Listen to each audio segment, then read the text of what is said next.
Hello, hello, hello, and welcome to Chaos Battle. This one will probably be a hell of a lot shorter considering neither of these characters have a lot of screen time. Well, today we have a battle of really quick and really sadist swordsmen. Well, wait. Speed of Sound does use a sword, correct? No? Sword guy? He does use a sword. Cool. He's basically a ninja. And then we also have Feitan from Hunter x Hunter, the Phantom Troop. Both just really love killing their opponents in fucked up ways. And I thought that it was a fitting battle. So, who wants to start and introduce the character? The battlefield will be downtown New York City. I just don't give a fuck. We just say the location because if we don't, someone will be like, "Where's the location?" Mm-hmm. Is it on the moon? What about gravity?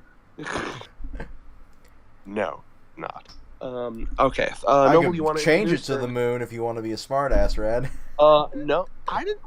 Who was being a smartass? I wasn't.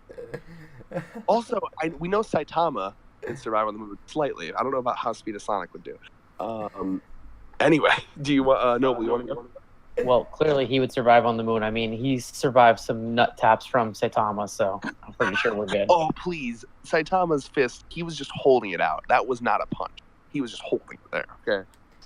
The only character in the manga or anime to survive a punch from Saitama. But it wasn't a punch. You're bullshit. Did the fist connect? Mm-hmm. Sure, okay. Go ahead. Oh, introduce. Right. So I'll be defending Speed of Sound Sonic from One Punch Man. He's fast, he kicks butt, and he doesn't really take names. He just forgets people, mostly. But yeah. Was that your entire introduction? Nothing more about that character? That is everything else you need to know. We'll find out soon enough. So I have Feitan from Hunter x Hunter, and he is a member of the illustrious Phantom Troop. One of the most, basically think like, it's like Hunter x Hunter's Akatsuki or Espada. It's their villain group. But in Hunter x Hunter, they're actually well written. So with Feitan, basically. Shade. His role in the Phantom Troop seems to be like the head torturer. If they need a dude tortured, they bring him to Feitan. Feitan, he loves it, man. He's just like, oh yeah, I'm gonna rip a fingernail or two off. We'll break a pinky here. We'll just start slow. Sit back, get some fucking Chardonnay. I don't even know what Chardonnay is, but it's what people drink when they want to be fancy. And take their time. He seems like such a lovely guy. Oh yeah, just the best. So there's this guy who he had just gotten started on this guy. So yeah, that's Phaeton's character in a nutshell. He's a swordsman as well. We'll get into powers. Other than that, that's his personality. So yeah. You want to start first, Noble, or me? Sure, I'll start. So, Speed of Sound Sonic is basically a I wouldn't say a gag character, but pretty darn close, as most characters in the One Punch universe are based on some form of gag or trope. Right. His trope is he's incredibly fast. He's the fast ninja. He's basically, you don't see him until he wants you to see him. Mm-hmm. His main moves are basically built around surprise, chaos, and speed. That is how he attacks. That is how he handles his business. His business is quick. I'm sure everyone's seen the famous GIF where they compile all the pages together and like he's just going around him in the forest. I'll definitely edit that up here. What I currently uploaded is one of his speed ones where he is literally dodging one of the fastest and strongest known characters in the manga. Oh yeah. So I've got that up there to give you an idea for speed. That was Fisher King was his name, I think. Sea King. Oh yeah. And basically Sea King just gets stronger and faster the further into the episode, due to the rain, basically. Oh yeah. But yeah, basically, he took a bike from he took a bike shot. He tanked an entire bike thrown at him. Your bike. All right, here we go. Here's one showing some of his speed, where he's literally moving in the blink of an eye. You'll see him go straight through a light post, and it's just a blur. Was that through it, or was he jumping off? Nope, he jumped past it. So literally, he flew so fast that he destroyed the light post with just air pressure. All right. And do you have anything to add, Red? So obviously, just starting off speed wise, we have basically the classic, a bunch of people with guns trained on him, ready to just blitz out of existence. And do you remember the GIF I sent you earlier? And then cuts all their heads off. What I'm about to show you is the manga version of that. So here you see him, everyone's just like, well, hands up, and then everyone's heads off in the blink of an eye, essentially. So that means that not only is he just speed past, he's also got enough dexterity and accuracy to just like cut off each of their individual heads, just like in a one swoop, essentially. You have obviously moments where here he creates after him a bunch of after images at once. And it's also like maybe a good, let's see, let me if I count it. 1, 2, 3, like 15 to 20 after it makes at the same time, and you can see in the anime too, like basically they're all there at once to kind of like confuse her as to where she is. And what I like about this too is you see that he has an umbrella sword, where basically it's an umbrella at the tip. He can unsheath it, use it as a sword, and it also has a stabby tip at the end. Now he also has a mechanism on this umbrella where he can shoot it. He pushes a button, it'll shoot out. And I'm not saying that obviously he could just shoot it like a normal thing and that it would hit speed of sound because fast motherfucker. But the way he uses it here in the manga, as you can see, is that she kind of catches it before it stabs her, and then they're kind of stationary. They're in like one of them standoff situations. And then he pushes it. So I could see potentially a situation where speed of sound like catches it, and then he pushes the button and haha. Now let's see here. Now he also has moments where he does really good strategy. So moments with real good strategy, well, he's not just going to fight you face to face. He's not going to be like one of those like honorable, blah, blah, blah. He's going to be like, oh, the fucking back of your neck is open. That's a weak spot. I'm not nice enough. Like his exact line is like, I'm not nice enough to overlook that. And he'll just, like that's the kind of person he is. So he's not going to go easy on you. He's not going to do that. Now, when it comes, another thing for speed here that kind of goes into the context of the story here. And I think that there's some cool stuff here. So here is one of the first panels of this fight where you just kind of see just the basic how quickly they're just kind of like blitzing around the room. And I showed you a couple of the GIFs of this earlier, which I'll have up there as well, where you can kind of just see how fast they're going. It's one of those situations. It's in the anime you can even see clearly too, where you kind of like look at it from like a normal human speed perspective, and it's kind of one of those things where it's just like you just kind of like DBZ style, you like see the clashes, but you don't see them. Now, what's really fascinating about this is you kind of get a sense of how fast he's fighting, where Kalito Zoldyak, who is actually a member of the Zoldyak family, which is the same family that Kilo was a part of. And this family, they're raised to be assassins from birth. So they are no pushovers at all. They are some of the most powerful people in the verse. And she's looking at this guy and saying, oh my God, he is fast. She can barely even follow him. And what's funny is in the back, his friend, Feitan's like comrades are literally like, oh my God, he is so rusty. He hasn't fought in so long, so he's so fast that he's like surprising a Zoldyak family member. And again, Zoldyak family members, they're top tier in this verse. And then in the back they're like, he's fucking out. He's below his game. He's so right now. And one of my favorite lines here, and I love this line down in the lower right. You have her counting the amount of feints there are. Now, if you don't know what a feint in a fight is, it's basically where you go up, you pretend that you're going to hit, and then you back off to kind of like make them flinch and try to get them to have an opening. So it's one of those like, I'm going to punch you, just kidding, I didn't, and now I'm going to. So like, it's like, flinch, what? And then you punch. One of those.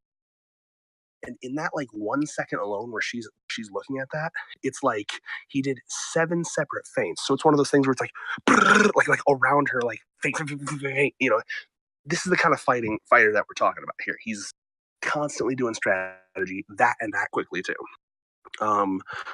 Let's see, anything else to bring up here? And then, of course, I think that the final thing to bring up with this, and then, of course, after this, you'll have a big turn to rebuttal this.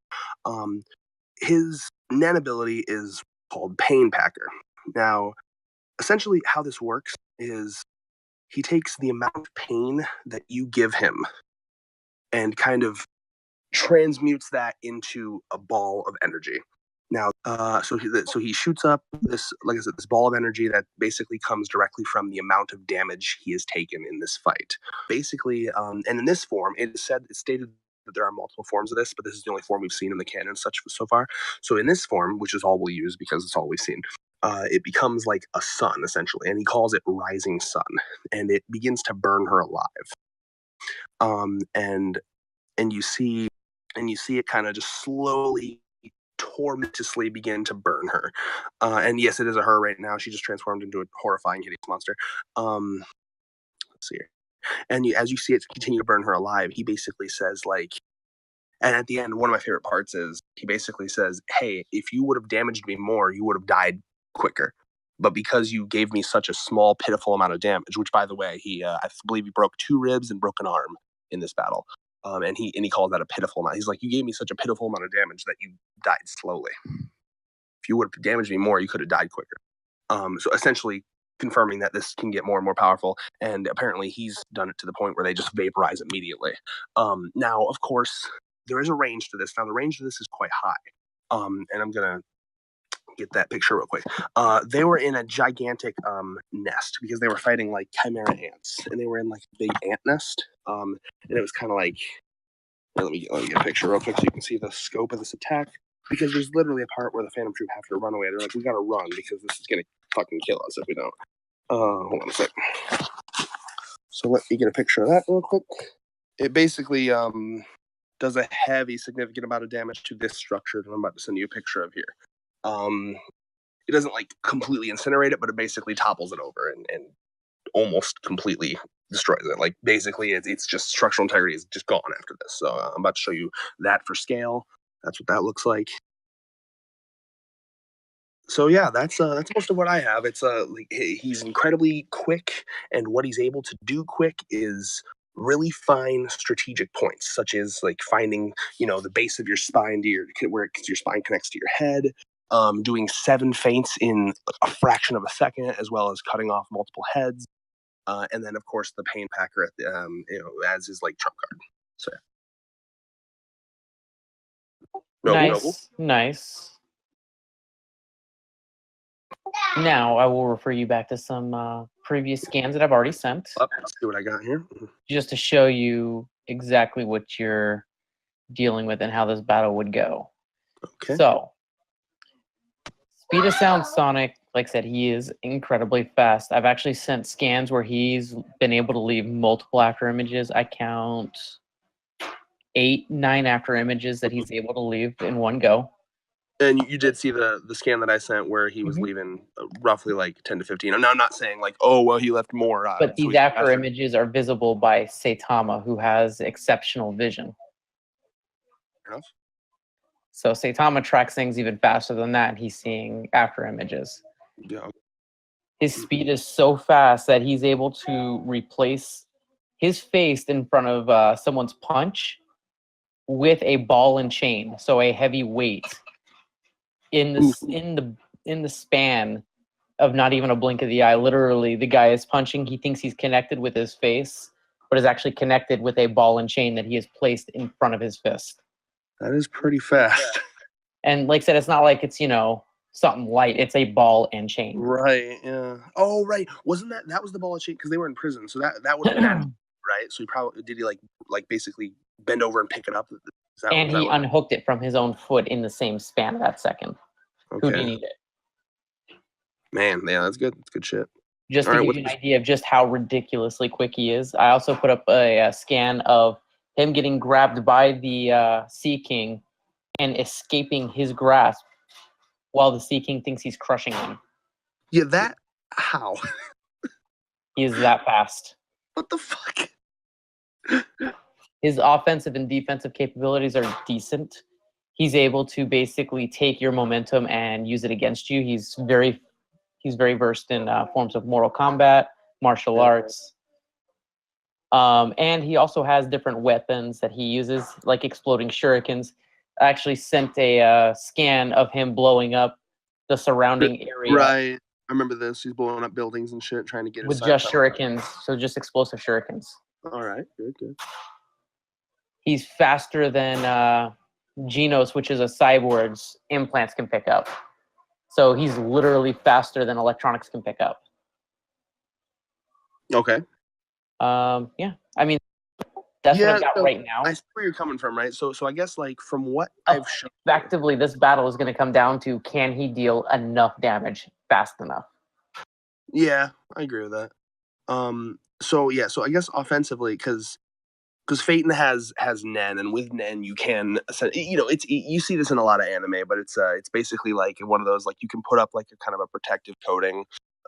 Just generally you can move it around to where you see fit. So if you want to like you can either do just a general one over your body, but that'll be weaker, or you can like focus it. Like, let's say you think that the opponent's going for like your elbow, you can focus. So you can focus it more on your elbow. You can put like 80% on your elbow and like the rest of your body 20%. Or if you're really confident they're going to hit your elbow, you can go 100% there, but then you'd be unprotected other places. And like I said, this would really come down to basically if I were to strike, how well you could predict where I'm going to strike based on whether or not you can track the movements. If you can track the movements, if your character is fast enough to track those movements, then that's game. You, depending on your defensive abilities, you probably have this one. Yeah, it does come down to the speed here. I guess I'm trying to judge speed because, again, the main things that we have from Phaeton are, the stuff where he's just slicing off heads just by going like, and then he's past them. And then this battle, which I sent you a couple gifs from. It's hard. Unfortunately, it's quite hard to clock, honestly. Like, speed-wise, I'm trying to think, like, because we can all agree that obviously, like, offensive, defensive, Phaeton's got this. So really the only way that Speed of Sound would win is if he's faster. But I think there probably is a good chance of him being faster because he is pretty fucking fast and he's, kind of... But would he be fast enough to land enough hits to incapacitate? That's where I'm going to leave it up to the judge's decision. That will literally be this win or lose. Right. Well, David, I would be curious on your thoughts on this. Don't forget to unmute. Okay, so... Because you've seen both series, yeah? Yeah. This one, when you proposed it, I was like, this one's going to be very, very close. And judging by the sheer offensive capabilities here, I'm going to have to weigh in the favor of Phaeton. Now, do you think that... Because my only concern... Because I'm obviously mostly on Phaeton as well. My only concern is if Speed of Sound is significantly faster than Phaeton or not. It would be a very, very hard faster. He could literally inflict the kind of damage that would kill him. That's what I'm going down with here. Thank you, Noble. It would be a long, drawn-out battle, and it would be fucking It would be a quick battle, but it would be long, drawn out in scans, I'm sure. But yeah, it'd be one of them. It would only take maybe 2 minutes in real time. Yeah, the battle from like Human Eyes would just be like. Yeah, it would have been. It would have been like really, really short to the Human Eyes, but for them it would have been. I guess if we're to scale, there are chapters of Hunter x Hunter. Like there's in the Palace Invasion, like Togashi does this thing where there's actually like a timer in the bottom corner of how much real seconds are going by, and like there are like full on fights that go on that happen in like 11 seconds. Yeah, like I'm quite aware of that here. Break out the trump card as well. Being a gag series and gag character, there is no actual upper limit to his speed and strength. Right, but we have to go off of what's been shown, obviously. Otherwise, there's no point in using a gag character. Great tie-in to our gag rant. Fuck yeah, if I remember to put a fucking card. But yeah, okay, so speed, but even if he is faster, could he get Phaeton? And then here's another question I have for you, Nope. From the range that I kind of showed where the Pain Packer affects, do you think, let's say I think he could get through that range and get to you before you could use that Pain Packer, because that Pain Packer does not seem that quick. It seems strong, kind of just but goes it's not up and then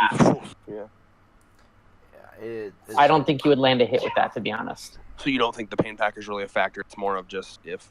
It'd be more sword battle than the Pain Packer. It would be a flashy duel for the ages, essentially. But yeah, I'm giving this one to Phaeton simply on the amount of it. I'll concede then. That was good though. I like it. We needed a short one. They've been fucking stupid long lately. Oh god, this will be such a nicety on that. Yeah, I mean, I think it's close, and I think that I could sit here for so long considering the speed, because like it's real hard to compare, because like I said, with Phaeton you have moments where he's doing like almost 20 after images, 7 feints in like a microsecond, but then speed of sound does similar shit. So I mean, it's like they seem, to me, just looking at it, they seem real close in speed, unless there's like been a specific like, and I know that his nickname is Speed of Sound Sonic, and I know that Hunter x Hunter characters, top tier Hunter x Hunter characters, do break the speed of sound. We had Netero, like confirmed to punch faster than the sound barrier. So I mean, I know that like if we're going off of his titles as Speed of Sound, I know that like top tier Hunter x Hunters can get to Speed of Sound. So I mean, yeah. So I guess since all like, even if Speed of Sound Sonic does have speed over Phaeton, from what we're seeing, it'd only be a little bit, and then because of Phaeton's significantly higher defense, it would probably be hard for him to do enough. So yeah, I think that Phaeton makes sense here. All right. I guess we're in agreement. That's good. All right. Good Until shit. time. Good video. Peace. Thank you all for watching.